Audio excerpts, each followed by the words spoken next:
Friends, ನಿಮಗೆಲ್ಲ tassels and ಟೇಲ್ಸ್ಗೆ ಸ್ವಾಗತ.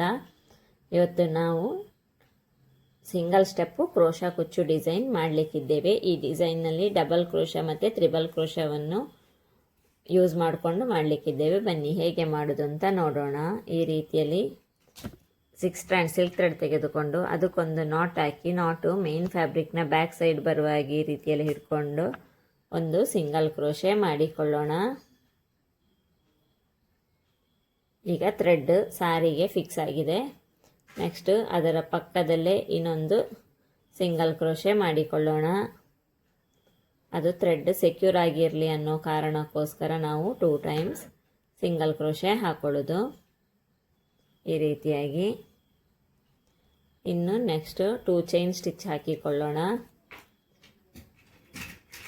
1 2 chain stitch ಹಾಕೊಂಡಾದ್ಮೇಲೆ ಸೂಜಿ ಮೇಲೆ ಒಂದು ಲೂಪ್ ಇದೆ ಅಲ್ವಾ, ಇನ್ನೊಂದು ಲೂಪ್ ಈ ರೀತಿಯಲ್ಲಿ ತೆಗೆದುಕೊಂಡು ಸ್ವಲ್ಪ ಸ್ಲ್ಯಾಂಟಾಗಿ ಅಂದರೆ ವಿ ಶೇಪಲ್ಲಿ ಬರುವ ಹಾಗೆ ಈ ರೀತಿಯಲ್ಲಿ ಹಿಡ್ಕೋಬೇಕು. ವಿ ಶೇಪಲ್ಲಿ ಬರುವ ಹಾಗೆ ಇಟ್ಕೊಂಡು ಟ್ರಿಪಲ್ ಕ್ರೋಶಾ ಮಾಡಿಕೊಳ್ಳೋಣ. 2ರಲ್ಲಿ ಒಂದು ಸತಿ, 2ರಲ್ಲಿ ಒಂದು ಸತಿ, 2ರಲ್ಲಿ ಒಂದು ಸತಿ. ನೋಡಿ, ಈಗ ಇಲ್ಲಿ ವಿ ಶೇಪಿನಾಗೆ ಕಾಣಿಸ್ತಾ ಇದೆ ನೋಡಿ.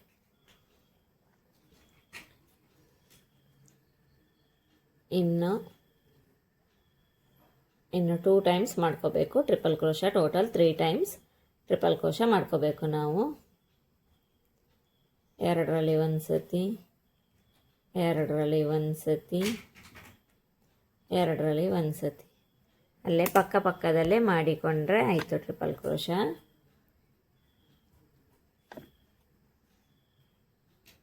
ಇದು 3rd ಒನ್. ಲೆಂತ್ ಒಂದೇ ರೀತಿಯಲ್ಲಿ ಹಿಡ್ಕೋಬೇಕು.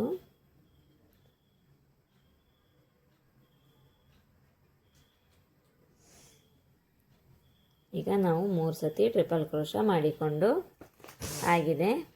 ಇನ್ನಿವಾಗ ಒಂದು ಬೀಡನ್ನು ಇನ್ಸರ್ಟ್ ಮಾಡೋಣ. ನಾನು ಈ ರೀತಿಯಾಗಿ ಕ್ರಿಸ್ಟಲ್ ಬೀಡನ್ನು ತೆಗೆದುಕೊಂಡಿದ್ದೀನಿ. ಒಂದು ಚೈನ್ ಸ್ಟಿಚ್ ಹಾಕೊಳ್ಳೋಣ. ಇದರಲ್ಲಿ ಥ್ರೆಡ್ ಬಿಟ್ಟು ಹೋಯಿತು, ಸರಿಯಾಗಿ ಇಟ್ಕೊಂಡು ಈ ರೀತಿಯಲ್ಲಿ ಇಟ್ಕೊಂಡು ಚೈನ್ ಸ್ಟಿಚ್ ಹಾಕ್ಕೊಂಡು ಈ 3 ಟ್ರಿಪಲ್ ಕ್ರೋಶೆಯನ್ನು ಒಟ್ಟಿಗೆ ಹಿಡ್ಕೊಂಡು ಡಬಲ್ ಕ್ರೋಶೆ ಮಾಡ್ಕೋಬೇಕು. ಇದರೊಳಗಡೆ ಟೋಟಲ್ 6 ಟೈಮ್ಸ್ ಡಬಲ್ ಕ್ರೋಶೆ ಮಾಡಿಕೊಳ್ಳೋಣ. 2ರಲ್ಲಿ ಒಂದು ಸತಿ, 2ರಲ್ಲಿ ಒಂದು ಸತಿ ಈ ರೀತಿಯಾಗಿ 1 ಆಯಿತು. ಇನ್ನು 5 ಟೈಮ್ಸ್ ಈ ಗ್ಯಾಪಿನೊಳಗೆ ಟ್ರಿಪಲ್ ಕ್ರೋಶೆ ಹಾಕಿದ್ವಲ್ಲ 3, ಆ 3ಅನ್ನು ಒಟ್ಟಾಗಿ ಹಿಡ್ಕೊಂಡು 6 ಡಬಲ್ ಕ್ರೋಶೆ ಮಾಡಿಕೊಳ್ಳೋಣ. 2 3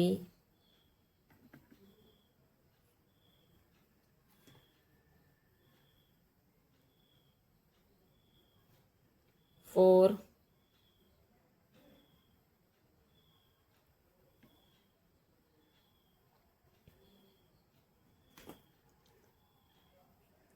5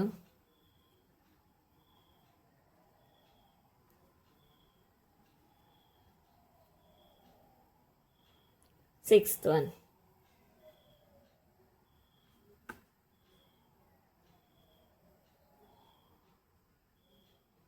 ಈ ರೀತಿಯಾಗಿ ಕಾಣಿಸ್ತದೆ. 6 ಡಬಲ್ ಕ್ರೋಶೆ ಆದಮೇಲೆ ನೆಕ್ಸ್ಟ್ 5 ಚೈನ್ ಸ್ಟಿಚ್ ಹಾಕಿಕೊಳ್ಳುವ. 1 2 3 4 5 ಚೈನ್ ಸ್ಟಿಚ್ ಹಾಕಿ ಸೀರೆಯನ್ನು ಹಿಂಬದಿಗೆ ತಿರುಗಿಸ್ಕೊಳ್ಬೇಕು. ಉಲ್ಟ ತಿರುಗಿಸಿಕೊಂಡು ಇಲ್ಲಿ ಕ್ರಿಸ್ಟಲ್ ಹಾಕಿದ್ವಲ್ಲ, ಆ ಕ್ರಿಸ್ಟಲ್ನ ತುದಿಯಲ್ಲಿರುವ ಥ್ರೆಡ್ಡಿಗೆ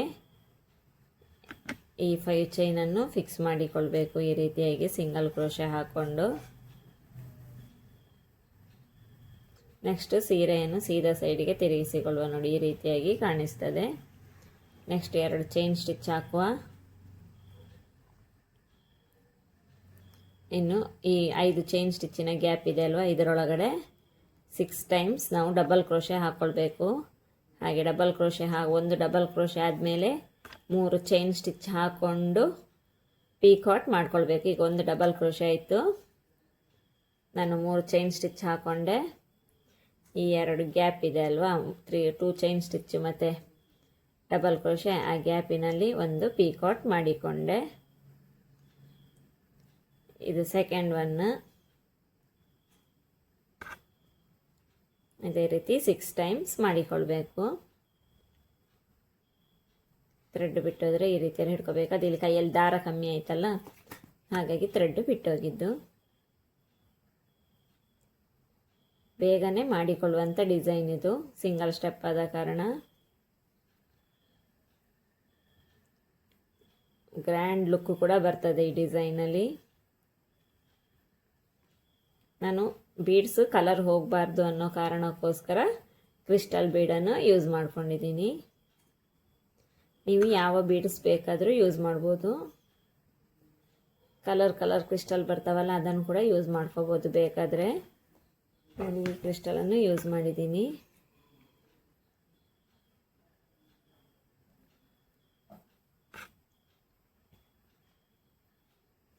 ತ್ರೀ ಆಯಿತು. ನಾನು ಇದೇ ರೀತಿ 6 ಹಾಕ್ಕೊಳ್ತೀನಿ. ಇವಾಗ ಇಲ್ಲಿ 6 ಡಬಲ್ ಕ್ರೋಶೆ ಮತ್ತು 6 ಪೀಕಾಟ್ ಮಾಡ್ಕೊಂಡಾಗಿದೆ. ಇನ್ನಿವಾಗ ಇದು ಎಲ್ಲಿಗೆ ಬರ್ತದೆ ನೋಡಿ, ಅಲ್ಲಗೊತ್ತಕ್ಕೆ ಒಂದು ಸಿಂಗಲ್ ಕ್ರೋಶೆ ಮಾಡ್ಕೋಬೇಕು. ಈ ಡಿಸೈನ್ ಇಲ್ಲಿಗೆ ಬರ್ತದೆ, ನಾನು ಇಲ್ಲಗೊತ್ತ ಒಂದು ಸಿಂಗಲ್ ಕ್ರೋಶೆ ಮಾಡಿಕೊಳ್ತೀನಿ. ಈ ರೀತಿಯಲ್ಲಿ ಇಲ್ಲಗೊತ್ತ ಎಕ್ಸಾಕ್ಟ್ ಪ್ಲೇಸಿಗೆ ಸಿಂಗಲ್ ಕ್ರೋಶೆ ಮಾಡಿಕೊಳ್ತೇನೆ. ಈ ರೀತಿಯಲ್ಲಿ ಇವಾಗ ವರ್ಕ್ ಈ ರೀತಿಯಾಗಿ ಕಾಣಿಸ್ತಾ ಇದೆ ನೋಡಿ.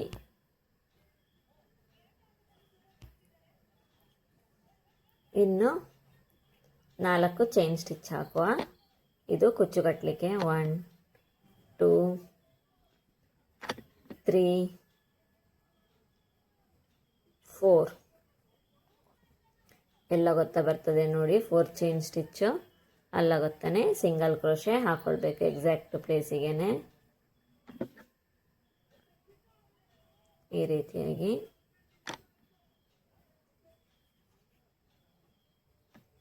ಇನ್ನು ನೆಕ್ಸ್ಟ್ ಇದೇ ರೀತಿಯಾಗಿ ಆರ್ಚು ಮಾಡಿಕೊಳ್ಬೇಕು. 2 ಚೈನ್ ಸ್ಟಿಚ್ ಹಾಕ್ಕೊಂಡೆ. ನೆಕ್ಸ್ಟ್ ಸೂಜಿ ಮೇಲೆ ಒಂದು ಲೂಪ್ ಇದೆ, ಇನ್ನು 2 ಲೂಪು ತೆಗೆದುಕೊಂಡು ಟ್ರಿಪಲ್ ಕ್ರೋಶೆ ಮಾಡಿಕೊಳ್ಳುವ. ಈ ರೀತಿ ತೆಗೆದುಕೊಂಡು ವಿ ಶೇಪಲ್ಲಿ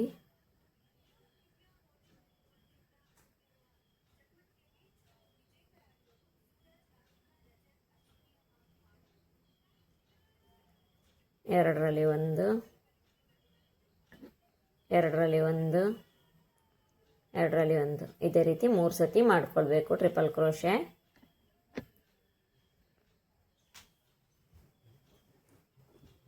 ಎರಡರಲ್ಲಿ ಒಂದು. ನಾನು ಇದೇ ರೀತಿಯಲ್ಲಿ ವರ್ಕ್ ಕಂಟಿನ್ಯೂ ಮಾಡ್ತಾ ಹೋಗ್ತೇನೆ. ಈ ವರ್ಕ್ ಎಂಡ್ ಆಗುವಾಗ ಯಾವ ರೀತಿ ಎಂಡ್ ಮಾಡಬೇಕು ಅಂತ ಹೇಳಿ ತೋರಿಸ್ಕೊಡ್ತೀನಿ. ಕುಚ್ಚು ಎಲ್ಲ ಕಟ್ಟಿ ಆದಮೇಲೆ ಈ ಸೀರೆಯ ಫೈನಲ್ ಲುಕ್ಕು ಈ ರೀತಿಯಾಗಿ ಕಾಣಿಸ್ತಿದೆ ನೋಡಿ. ನೀವು ಕೂಡ ಈ ಡಿಸೈನನ್ನು ಟ್ರೈ ಮಾಡಿ, ಹೇಗೆ ಬಂದಿದೆ ಈ ಡಿಸೈನ್ ಅಂತ ನನಗೆ ಕಮೆಂಟ್ ಮಾಡಿ ತಿಳಿಸಿ. Thank you for watching.